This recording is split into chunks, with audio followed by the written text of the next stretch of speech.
మీ అందరికీ చాలా డౌట్స్ ఉన్నాయి. Money సప్లైలో M1, M2, M3, M4 అంటుంటారు. తలకాయ నొప్పి వస్తుంది. ఏందిరా బాబు M1, ఏంది M2? ప్రిలిమ్స్లో కన్ఫ్యూజ్ అవుతుంటాము. ఎవడన్నా సడన్గా వచ్చి అరే M4లో ఏముందిరా అంటే అర్థమై సావదు. సో సింపుల్గా చెప్తాను చూడండి. మనీ నీ దగ్గర, నా దగ్గర, మన పర్సులో మనీ ఉంటుంది. నీ పర్సులో ఒక గోల్డ్ కాయిన్ ఉందనుకోండి, కరివేపాకు కొత్తిమీర కొనుక్కొని గోల్డ్ కాయిన్ ఇవ్వగలమా? ఇవ్వలేము. పోనీ ఒక కార్ కొనుక్కోవడానికి వెళ్ళాము, ఒక 10 లక్షల కార్ కొనుక్కోవడానికి వెళ్ళాము, ఒక 10 గోల్డ్ కాయిన్స్ తీసుకెళ్తే వాడు యాక్సెప్ట్ చేస్తాడా? అంతకన్నా ఎక్కువ ఉంటే యాక్సెప్ట్ చేస్తాడేమో, కానీ ఈక్వల్గా ఉంటే యాక్సెప్ట్ చేయడు. ఎందుకంటే అది చాలా చాలా లెస్ లిక్విడ్. ఎవడు తీసుకోడు గోల్డ్ కాయిన్స్, అంటే అంత ఈజీగా తీసుకోడు.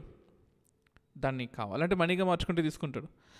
లేదు ఒక ల్యాండ్ డాక్యుమెంట్ ఉంది, ఒక బండి కొనడానికి, ఒక యాక్టివా కొనడానికి వెళ్ళారు, 1 లక్ష రూపాయలు ల్యాండ్ డాక్యుమెంట్ ఇస్తాడు, తీసుకుంటాడా? తీసుకోడు. ఎందుకంటే కొన్ని things are very very hard money, very broad money, అంత ఈజీగా ఎవరు తీసుకోడు. సో దాన్ని మనం యూజ్ చేసేదాన్ని M1, M2, M3, M4గా క్లాసిఫై చేస్తాం అనమాట.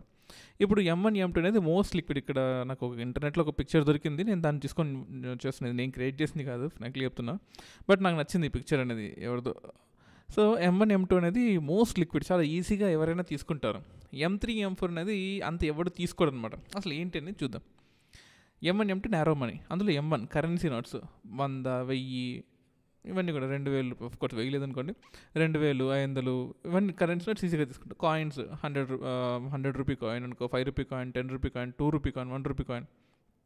దాంతోపాటు నీ అకౌంట్లో సేవింగ్స్లో ఉంటాయి చూసారా, 2-3%, 4% ఇంట్రెస్ట్ రేట్ వస్తుంది. సేవింగ్స్ అకౌంట్, కరెంట్ అకౌంట్ అంటే ఇంట్రెస్ట్ రేట్ తక్కువ వచ్చి ఏవైనా కానీ కరెంట్ అకౌంట్స్ నీ అకౌంట్లో ఫోన్పే చేస్తావు చూసావు, అవన్నీ కూడా నేరో మనీ. ఎక్కడికైనా వెళ్ళేటప్పుడు ఫోన్పే తీసుకుని వెళ్ళిపోతుంది. ఇప్పుడు కరెన్సీ కూడా తీసుకోవట్లేదు, అంత ఈజీ అనమాట, అంత నేరో మనీ M1 అనేది.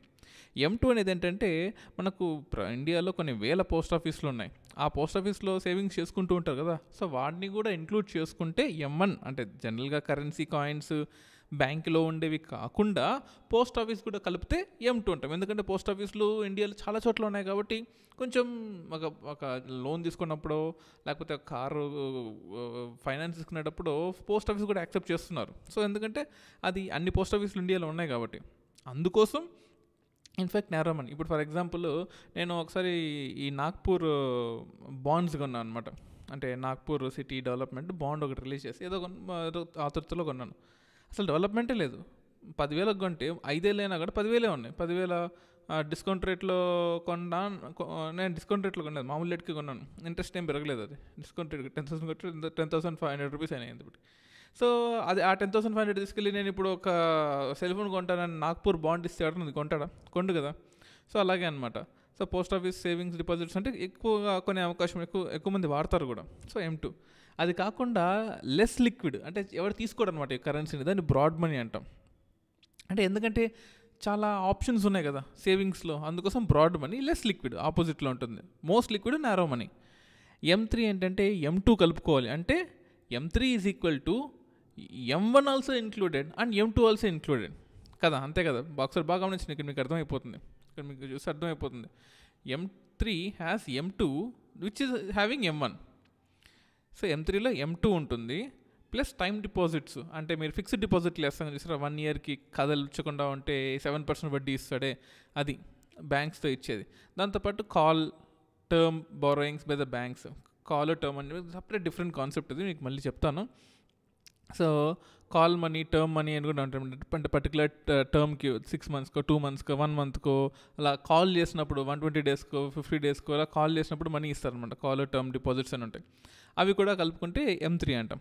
అది కాకుండా M4 అని ఉంటుందన్నమాట. అంటే 1 ఇయర్ దాటి ఫిక్స్డ్ డిపాజిట్లు ఉంటాయి సార్, అంటే 365 డేస్ దాటి ఫిక్స్డ్ డిపాజిట్స్ ఉంటే అవి M4 కిందకు వస్తాయి అనమాట. అలాగే నాన్ బ్యాంకింగ్ ఫైనాన్షియల్ కంపెనీస్లో, బ్యాంకులు కాకుండా ఇంకేదైనా ఫైనాన్షియల్ కంపెనీస్లో మనం దాచుకున్న డబ్బులు కూడా M4 కిందకు వస్తాయి. ఎందుకంటే అది అంత ఈజీగా వాడుకోలేము మనం.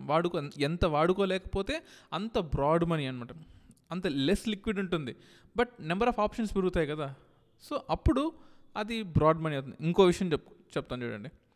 ఇంట్రెస్ట్ రేట్ ఎంత ఎక్కువ ఉంటే అంత బ్రాడ్ మనీ, ఇంట్రెస్ట్ రేట్ ఎంత తక్కువ ఉంటే అంత నేరో మనీ. నీ పర్సులో ఒక 1000 రూపాయలు పెట్టుకున్నావు అనుకో, అది 1010 రూపాయలు అవుతుంది, రేపటికి అవ్వదు. అలాగే ఉంటుంది, 10 సంవత్సరాలు అలాగే ఉంటుంది, కాయిన్స్ అయినా కానీ. సో ఎంత తక్కువ ఇంట్రెస్ట్ రేట్ ఉంటే అంత నేరో మనీ, ఎంత ఎక్కువ ఇంట్రెస్ట్ రేట్ ఉంటే అంత బ్రాడ్ మనీ. సింపుల్. సో ఇంకా చాలా విషయాలు చెప్పుకునే ఉన్నాయి. సో సబ్స్క్రైబ్ అవ్వండి యూపీఎస్ రేడియోకి, అండ్ మనం డిస్కస్ చేద్దాం. ఓకేనా? By by, take care, love you all.